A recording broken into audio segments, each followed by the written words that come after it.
Hey everyone, ready for another deep dive? Today we're tackling something I think we can all relate to, that living for work thing versus, actually having a life outside of work. Yeah, work-life balance. It feels like it gets harder and harder to figure out these days. For sure.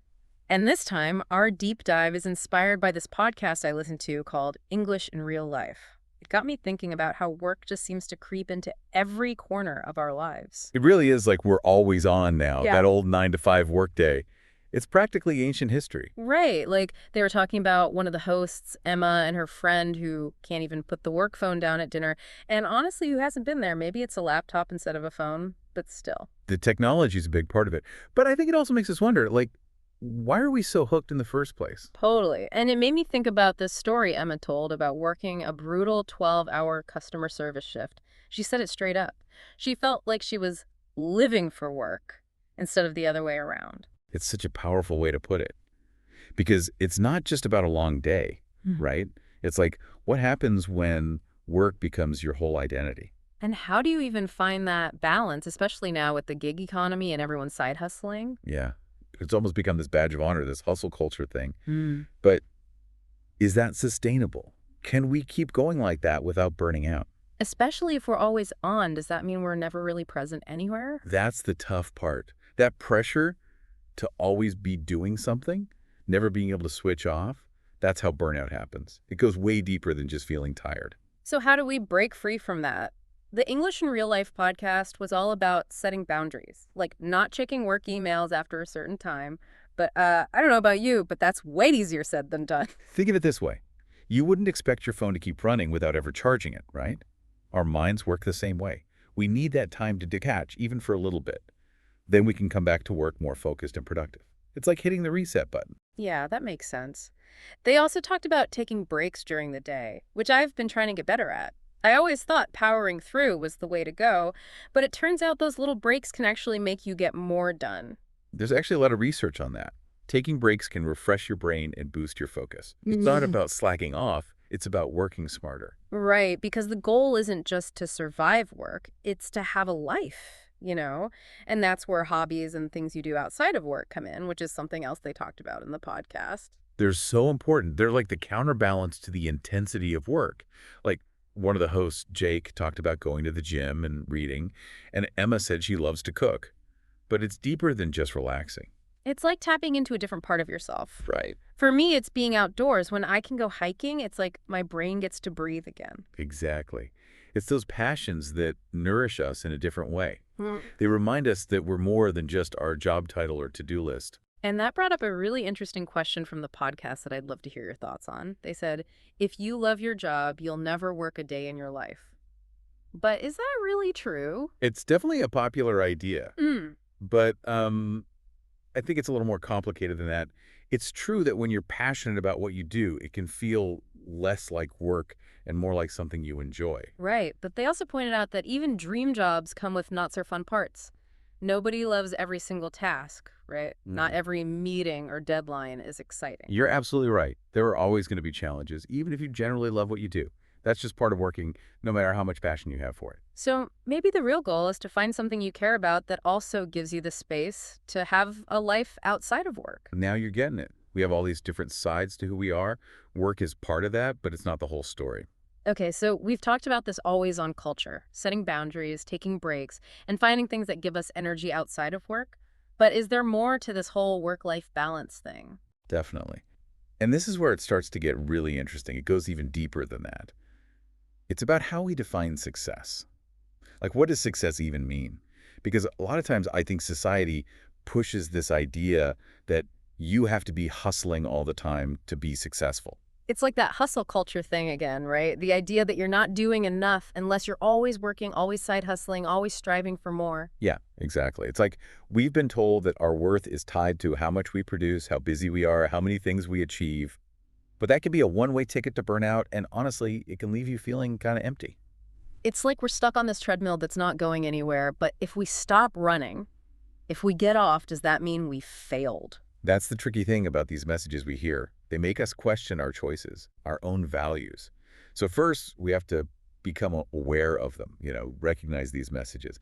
Then we can start to question them, to challenge them. So how do we even start to redefine success? Like, how do we figure out what it means for us? I think it comes down to asking yourself some tough questions. Hmm. Like, what truly matters to you? What brings you joy? What impact do you want to have on the world? Because, yeah, those answers are going to be different for everyone. Success isn't a one-size-fits-all kind of thing. Exactly. For one person, it might be about building a business. For someone else, it might be raising a family, making art, or working for a cause they believe in. It's about living in a way that's true to your values. You know, it's funny. I just remembered the podcast hosts talking about how much they loved their hobbies. Like Jake was all about going to the gym and reading, and Emma loved cooking. Right. And it's more than just a way to relax, right? It's about giving attention to those parts of ourselves that can get ignored when work takes over everything. It's like filling up your own tank so you can give energy to other areas of your life without running on empty. Exactly. And it doesn't have to be something huge and complicated. It could be walking in nature, listening to music, or talking to a friend. Sometimes those little moments of joy can make a huge difference. When I make time for that stuff, I feel more grounded, less stressed. Right. And sometimes we also need to make time to just be quiet, to disconnect from all the noise and busyness, even if it's just for a few minutes. It's like hitting the pause button on life, right? So you can just be Yeah. present with yourself without all the distractions. Exactly. And in that quiet space, we can connect with our inner wisdom, that gut feeling that guides us towards a more authentic, fulfilling life. So we've talked about the pressure to hustle, the importance of boundaries and taking care of ourselves, redefining success. But there's still one thing I'm kind of wondering about. What's that? Well, with all this focus on work-life balance, does the type of work we do even matter? Like, does it make a difference what kind of job you have? That is such a good question. Because it's not just about how we manage our time, right? It's also about finding work that matches our values, our passions, maybe even our desire to make a difference in the world. Right, because if you're going to be working a big chunk of your life, it should be doing something that you actually care about. Absolutely. It's about finding that sweet spot where your skills, what you enjoy, and something that feels bigger than yourself all come together. It's like that quote, don't ask what the world needs. Ask what makes you come alive and go do it. Because what the world needs is people who have come alive. I love that quote, and it's so true. When you're passionate about your work, it gives you energy. It gives you this sense of purpose that's about way more than just a paycheck. And it can be inspiring to others too, right? Like it can create positive change that ripples outwards. Imagine if everyone felt like they could do work that felt meaningful, fulfilling. That's the kind of world I want to live in. But even with a job you love, you can't forget about having a life outside of work. You're right. Like we said before, our jobs are only one part of who we are. We're also friends, partners, parents, artists, athletes, whatever. We all have different roles. We're these complex human beings with so many different interests and passions. And it's so important to give those parts of ourselves space to grow. That's how we build a full, satisfying life, both at work and outside of it. So this whole work-life balance thing, it's more than just dividing our time neatly, right? It's about building a life where work adds something to our lives instead of taking over. I love how you put that. It's about finding that balance where we feel energized and fulfilled by both our work and our personal lives. This has been such a great conversation. It's really made me think about work and life in a new way. But before we wrap up, I want to shift gears and bring it back to our listener. We've covered so much today, but I keep thinking, what about our listeners? What can they actually do to find that balance, to avoid getting stuck in that living for work cycle? It's the million-dollar question, right? Because it's so easy to just get swept up in it all, especially with everything being so on all the time. For real. So where do people even start? Well, I think the first step, and it's usually the hardest one, is setting those boundaries. It might seem basic, but it takes effort to actually disconnect after work. Yeah, putting the phone down, not checking email, letting yourself relax. Definitely easier said than done. I know. But think about it like this. On the weekends, you probably don't spend all your time thinking about Monday morning, right? Try to have that same kind of mindset in the evenings after work. I love that. It's like creating that mental space. And what about making time for those things we were talking about, the stuff that gives us energy outside of work? It's hard when you're already busy. You got to be intentional about it. Almost like put it in your schedule, whether it's spending time with people you care about, going to the gym, doing something creative, or just reading. Make it a priority. Don't let it get pushed aside. Like protect that time and energy because it's valuable. Exactly. And don't be afraid to say no to things, commitments that drain you.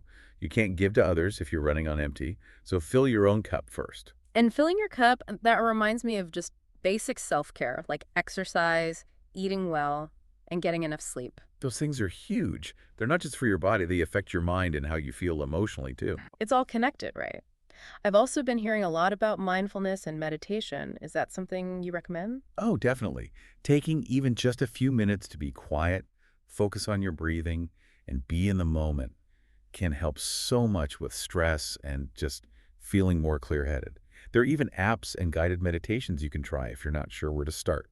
Okay, so boundaries, hobbies, taking care of ourselves.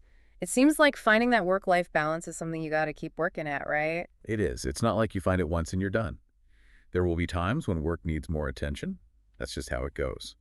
The important thing is to pay attention, to check in with yourself. Ask yourself, does my life feel balanced? Am I happy with how things are? And if the answer's no, it might be time to make some changes. It's okay to try different things until you find what works for you. There's no one right way to do it. Exactly. And remember, you don't have to figure it all out on your own. Talk to friends, family, maybe a therapist if you're feeling stuck. This has been such a great conversation. I think the biggest thing I've learned is that we actually have more control over our lives than we think. We get to decide what's important, what success means to us, and how to build a life that feels good. It's about taking back your time and energy. It's about taking back your life. So as we finish up this deep dive on living for work, we want to leave you with one last thought. What are you going to do to create a life where you're not just surviving, but thriving? We'd love to hear from you. Share your thoughts, what you're struggling with, what's working for you. Let's keep talking about it. Thanks for joining us for this deep dive, everyone. Until next time, remember to take care of yourselves and don't be afraid to go after that work-life balance. You deserve it.